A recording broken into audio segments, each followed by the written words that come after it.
হরে কৃষ্ণ। আমার সকল সুপ্রিয় ভক্তবৃন্দ, আশা করি রাধারানীর কৃপায় আপনারা সবাই খুব ভালো আছেন। কৃষ্ণপ্রেমী চ্যানেলে আপনাদের সবাইকেই স্বাগত জানাই। বন্ধুরা, আজকে আমার প্রসাদের আইটেম হলো মিষ্টির দোকানের খাস্তা গজা। বন্ধুরা, গজা তো আমরা অনেকেই বানিয়ে থাকি, কিন্তু এরকম বাইরেরটা মচমচে ভেতরেরটা একদম রসালো খাস্তা গজা কিন্তু সবাই প্রায় বানাতে পারে না। তো বন্ধুরা, কিভাবে বাড়িতে খুব সহজে এরকম মচমচে রসালো খাস্তা গজা বানাবেন তার রেসিপি আজকে আপনাদের সাথে শেয়ার করব। তো বন্ধুরা, এরকম খাস্তা গজা আপনারা দোকানে কিনতে যান, প্রায় প্রত্যেকটা পিসের দাম পড়ে যায় 5 থেকে 7 টাকা, কিন্তু আপনি বাড়িতে খুব সহজেই অল্প উপকরণেই এতগুলো খাস্তা গজা বানিয়ে ফেলতে পারবেন। আর খাস্তা গজাগুলো দেখেই বুঝতে পারছেন কতটা রসালো হয়েছে। তো বন্ধুরা, আপনাদের কাছে অনুরোধ রইল ভিডিওটা অবশ্যই শুরু থেকে শেষ অবধি দেখবেন। তো বন্ধুরা, চলুন তাহলে আজকের এই খাস্তা গজাটা বানানো যাক।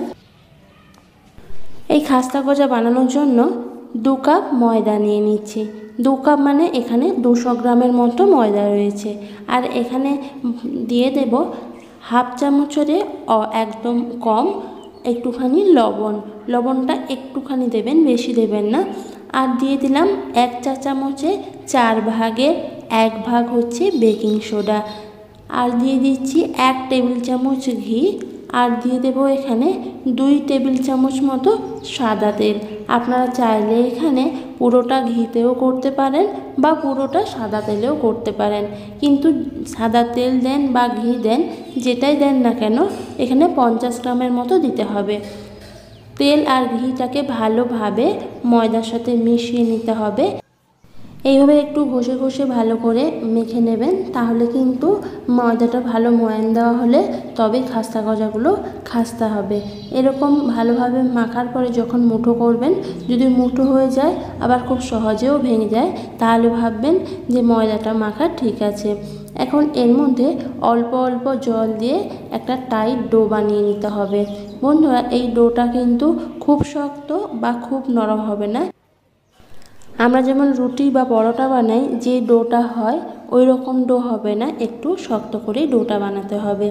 আর এখানে জলটা কিন্তু কম কম করেই দেবেন, হঠাৎ করে বেশি জল দিয়ে দেবেন না, তাহলে কিন্তু নরম হয়ে গেলে খাস্তা গজাগুলো মচমচে হবে না। তো বন্ধুরা, দেখতেই পাচ্ছেন ডোটা এরকমভাবেই মেখে নিয়েছি, আর এরকম শক্ত করেই মেখে নিতে হবে। এই ময়দাটা মাখতে কিন্তু বেশি জল লাগেনি। যে কাপ মেপে আমি ময়দা নিয়েছি সেই কাপের হাফ কাপ মতো জল লেগেছে। তো এখন ময়দাটাকে ঢাকা দিয়ে 10 মিনিটের মতো রেস্টে রেখে দেব। 10-15 মিনিট পর ফিরে এলাম, আর দেখুন বন্ধুরা, ডোটা কিন্তু আগের থেকে আরও একটু নরম হয়ে গেছে। ময়দা বা আটার যে কোনো জিনিস বানান আগে থেকে একটু মেখে রেখে দেবেন, তাহলে দেখবেন অনেকটা নরম হয়ে যায়। এখন এটাকে আবারও একটু মথে নিতে হবে। ভালো করে মথে নিলে জিনিসটা আরও বেশি খেতে ভালো হবে।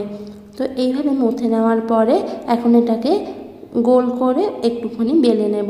এই বেলার জন্য কোনো রকম তেল বা ময়দা কোনো কিছুই ব্যবহার লাগবে না, এটাতে এমনি বেলা যাবে। কেন, যেহেতু এটা ঘি দিয়েছি তাই খুব সুন্দরভাবে বেলে নিতে পারবেন, বেলার জন্য আলাদা উপকরণ লাগবে না। এরকম একটু মোটা করে বেলে নেওয়ার পরে এখন ছুরি দিয়ে এইভাবে 4টে ভাগে ভাগ করে নেব। এইভাবে 4 ভাগ করে নিয়ে একটার ওপর আর একটা ভাগ রেখে দেব। দোকানে যে খাস্তা গজাগুলো বানায় ওই গজাগুলো দেখবেন ভেতরে কতগুলো লেয়ার থাকে, ঠিক এইভাবে করে বানালেই কিন্তু ভেতরের লেয়ারগুলো আপনি বুঝতেও পারবেন, আর অধিক লেয়ারযুক্ত খাস্তা গজা তৈরি হবে। তো এইভাবে একটার ওপরে একটা দিয়ে ভালোভাবে এইভাবে মুখগুলো বন্ধ করে দিয়ে আবারও এটাকে একটুখানি গোল শেপ দিয়ে আবারও বেলে নিতে হবে। তো এই প্রসেসটাকে কিন্তু 2 থেকে 3 বার করে নিতে হবে, তবেই কিন্তু খাস্তা গজাগুলো অধিক লেয়ারযুক্ত হবে আর খাস্তা গজাগুলোর ভেতরে রসও ঢুকবে ভালো। এইভাবে 3-4 বার প্রসেসটা করে নেওয়ার পরে এখন এইভাবে সাইডগুলো একটু কেটে দেব। কেটে ছোট ছোট করে খাস্তা গজা শেপ দিয়ে নেব। সাইডগুলো এইভাবে এবড়ো খেবড়ো থাকলে কিন্তু খাস্তা গজাগুলো দেখতে ভালো লাগবে না, তাই সাইডগুলো একটু কেটে দিলাম। ওইগুলো ফেলে দেবো না, ওইগুলো দিয়েও কিন্তু বানাতে হবে। তো এগুলোকে এইভাবে ছোট ছোট পিস করে কেটে নিতে হবে। যদিও দোকানে খাস্তা গজাগুলো এর থেকে বড় সাইজের হয়, যেহেতু বাড়িতে বানাচ্ছি তাই মিনি খাস্তা গজাই বলতে পারেন। তো এইভাবে করেই ছোট ছোট চৌকো করে প্রতিটা খাস্তা গজা আমাকে বানিয়ে নিতে হবে। বন্ধুরা এভাবে করে ছোট ছোট খাস্তাগুলো আমি বানিয়ে নিয়েছি। আর দেখতে পাচ্ছি এরকম মোটা করে কিন্তু বানাবেন। যখন এটা তেলে ভাজবেন তখন কিন্তু এটা আরও ফুলে বড় হয়ে যাবে। তো এদিকে উনুন ধরে উনুনে কড়াই বসিয়ে দিয়েছি। আর কড়াইয়ের মধ্যে একটু বেশি করে তেল দেবেন। আর তেলটা দেওয়ার পরে তেলটাকে উষ্ণ গরম করতে হবে, যাতে আপনি আঙুল দিলে ওই তাপটা আপনি সহ্য করতে পারেন। এখন খাস্তা গজাগুলো তেলের মধ্যে দিয়ে দিলাম। দিয়ে প্রথমে কিন্তু লো টু মিডিয়াম আঁচে ভাজতে হবে। আর যখন খাস্তাগুলো তেলের উপর ভেসে উঠবে তখনই কিন্তু আঁচটাকে আপনাকে মিডিয়াম টু হাই আঁচে করতে হবে। কিন্তু প্রথমে কিন্তু লো টু মিডিয়ামেই ভাজবেন, নইলে কিন্তু জিনিসগুলো বাইরের থেকে খুব তাড়াতাড়ি কালার চলে আসবে, ভেতরেরটা কাঁচা থেকে যাবে। তো এভাবে কিন্তু সময় নিয়ে এই খাস্তাগুলো ভেজে নিতে হবে। আর দেখতেই পাচ্ছেন খাস্তাগুলো ভাজতে কিন্তু বেশি সময়ও লাগে না। তো এভাবে উল্টে পাল্টে কিন্তু সময় নিয়ে খাস্তাগুলো ভেজে নিয়েছি। আর এখনই দেখুন দেখতে কতটা ভালো লাগছে। তো ভালোভাবে একটু এইভাবে সোনালি কালার চলে এলেই খাস্তাগুলো আমি নামিয়ে নেব, আর বেশি ভাজার দরকার নেই। তো বন্ধুরা দেখতেই পেলেন এই খাস্তাগুলো বানাতে কিন্তু খুবই সহজ, যে কেউ এই প্রসেসটা দেখলে খুব সহজেই বানিয়ে ফেলতে পারবেন।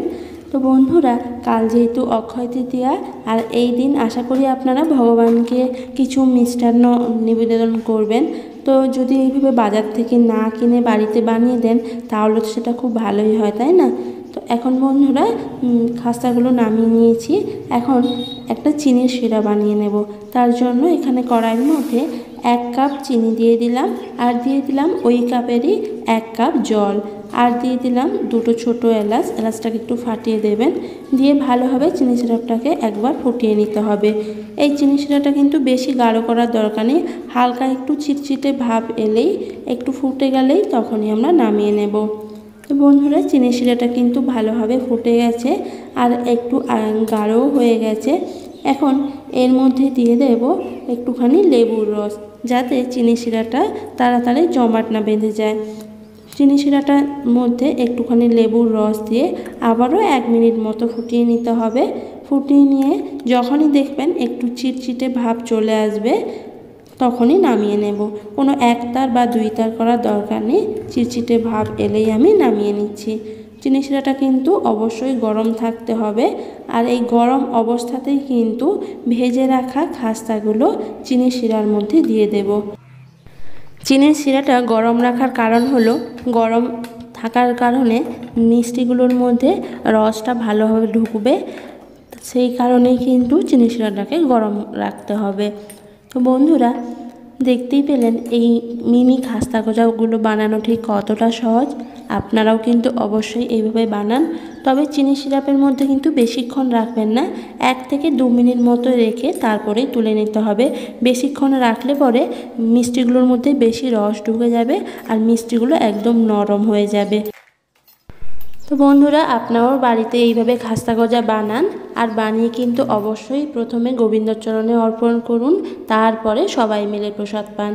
তো বন্ধুরা আমার এই ভিডিওগুলো যদি, আমার এই প্রসাদের আইটেমগুলো যদি আপনাদের ভালো লেগে থাকে তো অবশ্যই আমার চ্যানেলটা সাবস্ক্রাইব করে আমার পাশে থাকার অনুরোধ রইল। সবাই ভালো থাকুন, সুস্থ থাকুন। সবাইকে জানাই অক্ষয় তৃতীয়ার অনেক অনেক শুভেচ্ছা। দেখা হচ্ছে পরের দিন। হরে কৃষ্ণা।